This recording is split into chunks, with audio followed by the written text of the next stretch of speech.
What advice would you give to young people who would follow your course?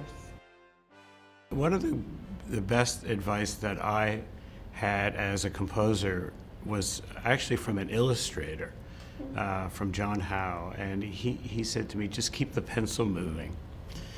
And that would be really my advice. Learn your craft, learn the art, and go to where the knowledge is. The scores of the world are available to you, and keep the pencil moving. How does engagement in the arts in Canada contribute to our idea of who we are as a culture, as Canadians? Canada is a generous country. It opened its doors to me through way of the CBC. I worked in CBC radio and CBC television, and even the library system being so abundant with knowledge.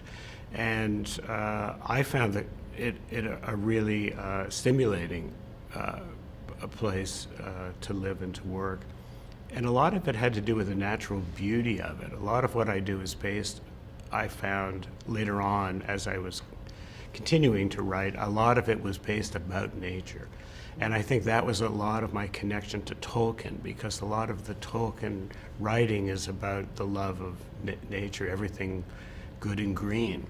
And so growing up in Canada, spending every summer in Northern Ontario, Algonquin Park, I think it really instilled in me this beauty of nature, and something that I felt that I could write to musically. And so I think, as a country, Canada offers such an incredible landscape of beauty to inspire. Maybe that's why we are the arts country, because we really have this beautiful world to live in. We are an arts nation. Yes.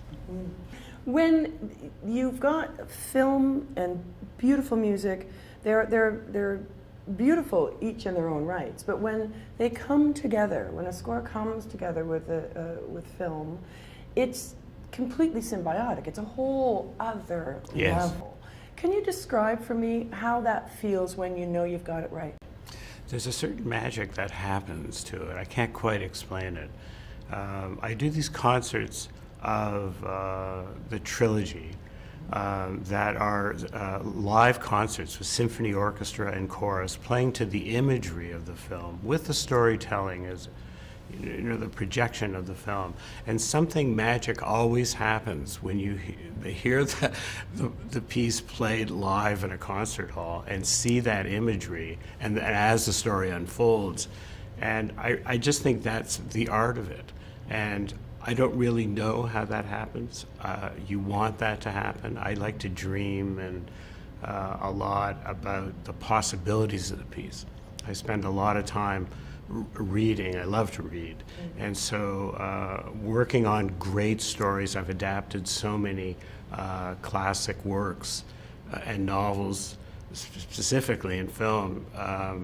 And I just find it inspiring. If you write from your heart, and if you're inspired and you can capture the inspiration in your heart, and that's why I mentioned the early part that, for people interested in to learn the expression of music, learn the art and the craft of it, because what you want to be able to do is have the feeling, the inspiration, and capture that feeling. I do it with a pencil on paper. It's a very visual art to me, but I'm able to capture that, and that's really the kind of the magic of it. You've translated the idea of the visual to a musical statement in a true way. It will resonate.